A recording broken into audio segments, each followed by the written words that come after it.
Alright guys, that's a funny angle, isn't it?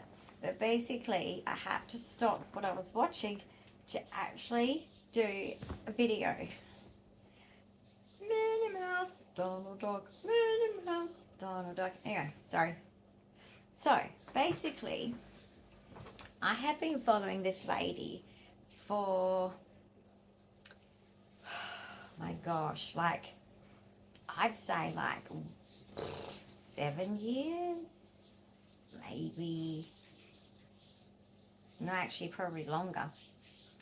And it's Beckys Homestead, and I have two of my favourite homesteaders. Tessie, Homestead Tessie, highly recommend. If you're a homestead person, Homestead Tessie, love her to bits. I've been watching her since she was a small channel, and she's grown, and it's just been, I don't know, like it's beautiful to see such a deserving human being like succeed, right? So it's been wonderful watching her blossom. And then Becky, I mean, she's blossomed as well, and it's like, anyway, I thought I'd talk about it now because just going through her videos now, because I've skipped a few because I've been, you know, sleuthing and watching other things. And anyway, as I've come back and I've realized, oh, yeah, I need to talk about this because it's, because I had the reaction again, I thought I might share it because, look, it'll just help someone. I just know it. Like, these things are universal feelings that we all get, right? So anyway, it reminded me that she had disclosed that she has autism. Now she's, I'm not good at ages, but she's probably just slightly older than me, presumably, because like I said, I can't guess ages, because people, like, I don't know, sometimes with people's hair, if their hair is short, like very, very short, they can look older. And so there's many things that can make us look younger, older, whatever. And so it's hard to tell unless they say, right? And, but yeah, like she said, you know, but anyway, let me just tell you my response, because that's the main thing, because you can go to her channel. Beckys Homestead is her channel. When I react to her telling this news, which for her is just brand new, and I've been there, sadly, social media wasn't a thing for me to pick up the camera and go, I'm going through this experience. That would have been wonderful, to go through that experience in less isolation than what I did. But I reacted emotionally. I cried for her, because I know what it means. Not just one, what it means to me watching someone like her that I've looked to, you know, in the sense of I admire her, her character, I admire her lifestyle, I would love to live her lifestyle. That's why I enjoy watching it too, because if I had my options and choices, I would be doing so. I still dream of it all the time, because it would just be so natural for me to do it. I was raised in that kind of mentality, and it's just like, I just cried because I was like, she's autistic too. No wonder why I felt I clicked with this person. And there's a few people that I watch on social media, and some you see go bad directions and make, sadly, bad decisions to go different directions with their channel, and others you just see them just unaware that they're autistic. I can see it. And it's not something you could just go tell the person, because I've tried that once before, and even though the person was suspicious they were later, they obviously don't appreciate it. So it's like, being an autistic, it's like, okay, social rules, I'll just leave it. Apparently it's offensive to say that. Whereas to me, it's just, to be neurodivergent diagnosed, it's not an offensive thing. And to be honest, I actually take great offense if people see it that way. But anyway, people are allowed to think what they want to think, sadly. Sadly. We live in a world where we have bad people and good people. And of course, we know that the bad people don't accept certain people. Normally, people who have vulnerabilities, they like to bully them more than anything. But basically, I miss this one. Yet I knew that she was very much a me person. I was like, that's exactly what I would do. Oh my gosh. Every video I used to watch with her was like, yeah, like this is how I am. Like this is how she's living, like one of the options of how I could have lived my life. And I'm like, gee, I really wish I had thought of it like when I was more healthy. And so anyway, I related to her in every way, the way she was with her animals, the way I didn't pick this one, but I picked so many others. And you just so want to tell them. But like I said, you know why I can't, because some people see it as offensive. So I don't want to upset people because not that, yes, I think it's wrong to be offended at being called autistic, but also I respect the fact that people don't want to be told, I don't know, like told who they are, or, my opinion of other people is not really relevant. Unless they're asking for it, really. I think we all need to sometimes remind ourselves of that judgment is natural in human beings for purposes of danger. We're very judgmental of things because we're looking for danger. But if you're using it more than that, then it's nasty. It's just mean girl, or if you're a boy, mean boy behavior. So, we don't need to judge others because you never know what's going on behind closed doors, and you never know what's going on in someone's mind. You just leave it, right?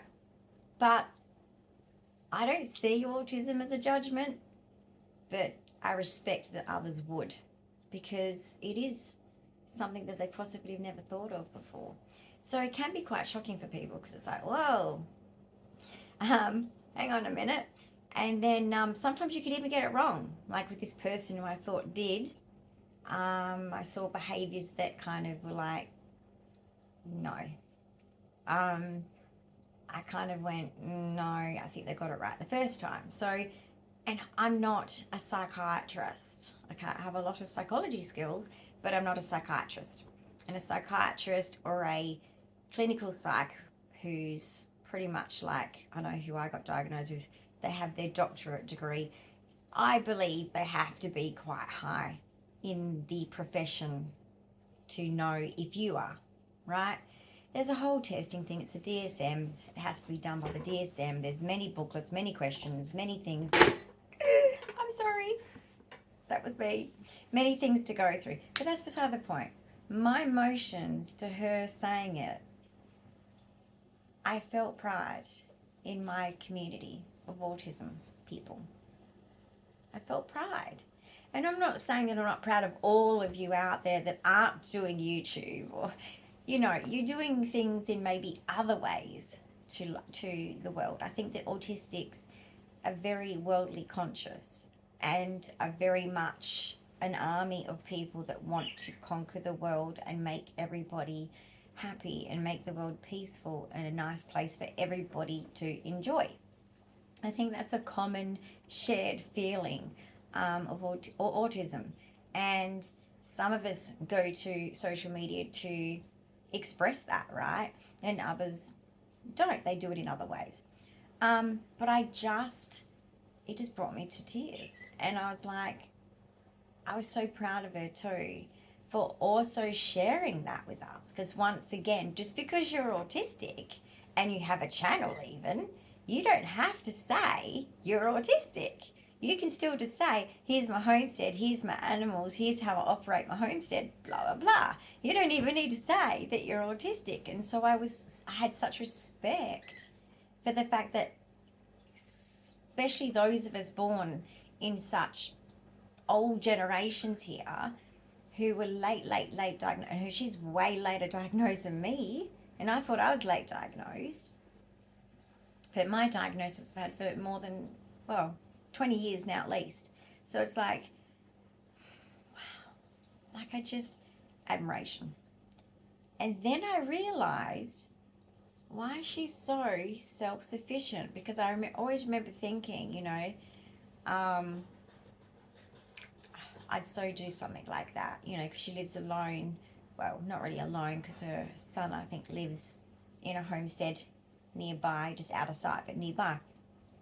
And I was like, yeah, I'd do that alone, totally.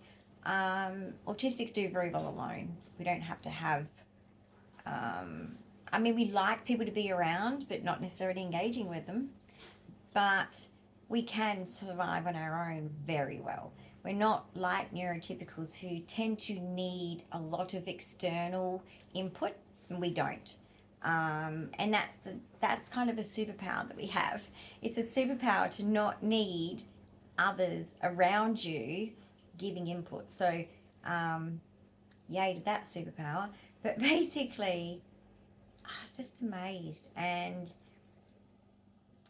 I'm just proud. I'm just really proud that she's proud of it, to the point where she's telling us that I feel proud of her, because I've seen her, like I said, for many, many years evolving in her channel, which means evolving in her life, because what we share in our, most of us are true channels, authentic channels. We share our life, the good, the bad, and the ugly, and that's what she's always done.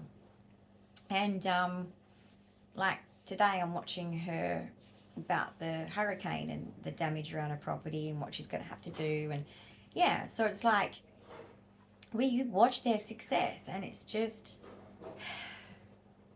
it really just tells you that do we really need as many therapies as what we have? Do we really need to be doing the style of therapies that we're doing? I don't know.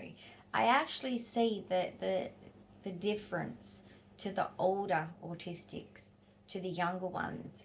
And it saddens me that alongside the therapies that, yeah, sure, gives them skills, sadly though, interrupts the natural being of an autistic, because we are different brains.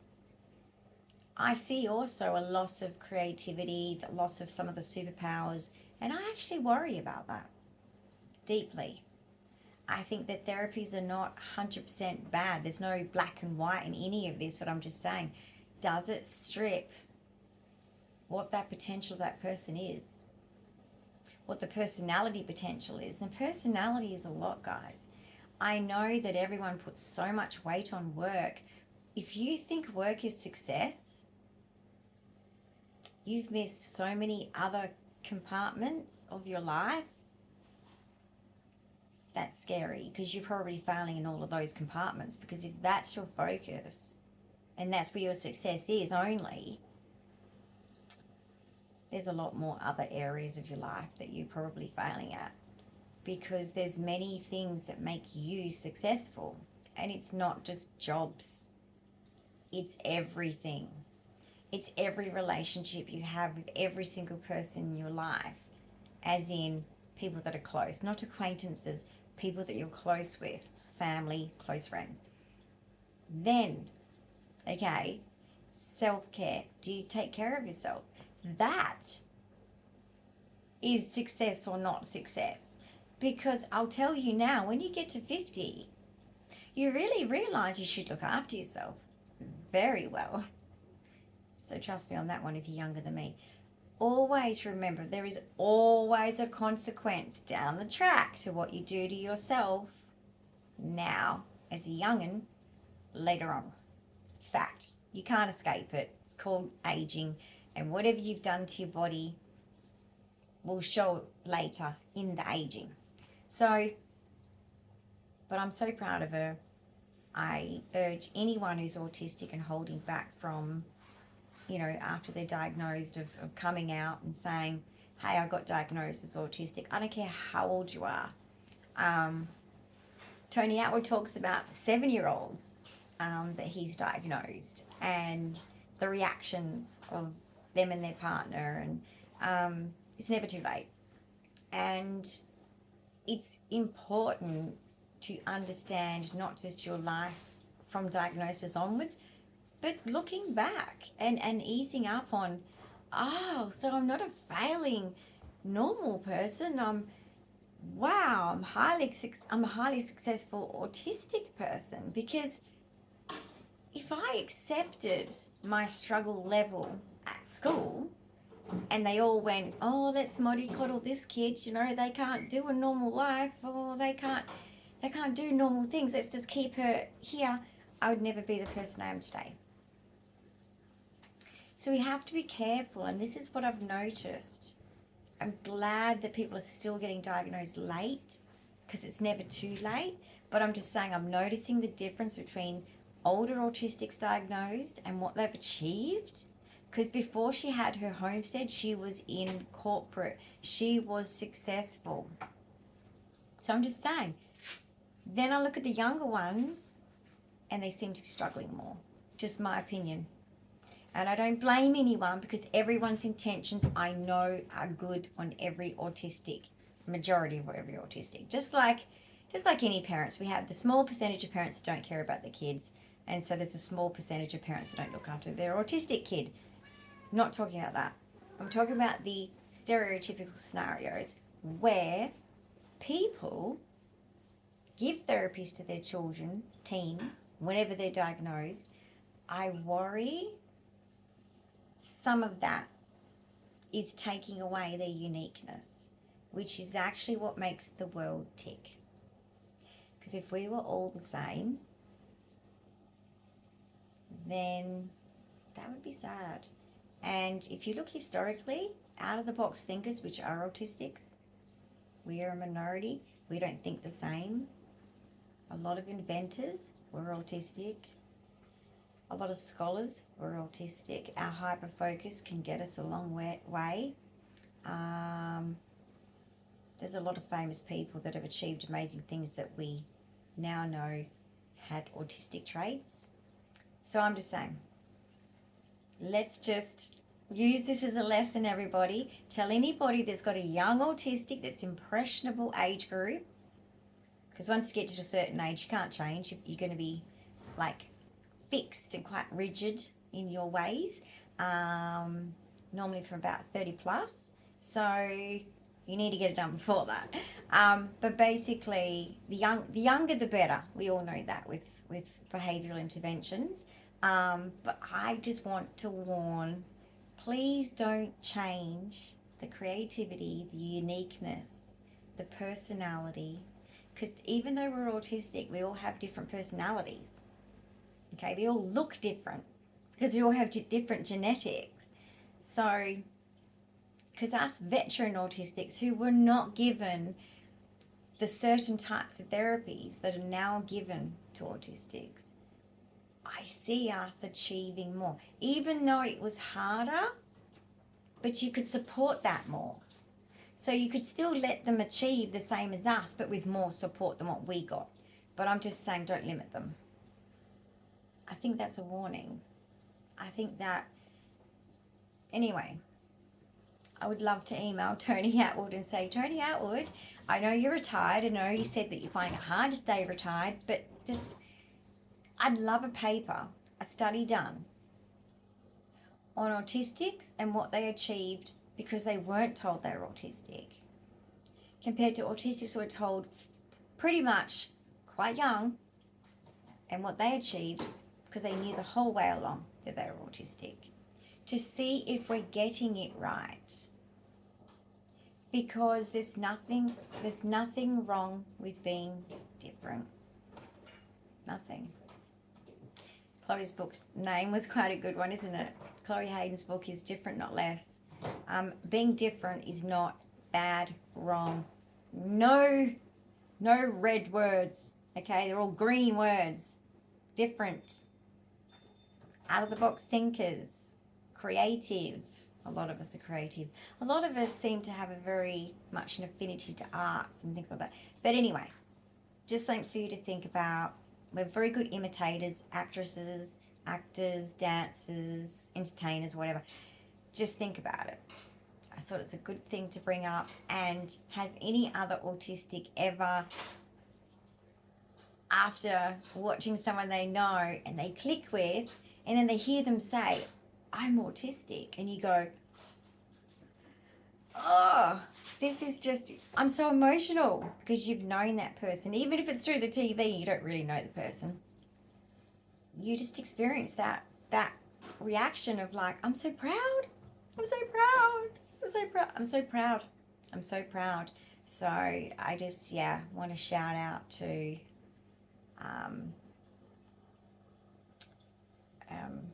let me just get it right with my dyslexia, dysgraphia. I might flip the words. Beckys Homestead. Check it out. Anyway, it was a while ago. I'm a bit late with all this, but anyway, it's better late than never. As you know, in my life, lots been happening the last 6 months, hasn't it? It's slowly settling into normality, I think. But anyway, I've had a nice shower. Do you like my t-shirt? Yeah, I love it. I got it from Big W. So, thanks for listening. And, yeah. Anyone else out there hiding their autism? Maybe it's time to come out. I'll see you next time in the next video. I hope you're all going well. Stay cool, as in not the weather cool. Be kind to others. Smile at strangers and all that. Love you all. Bye.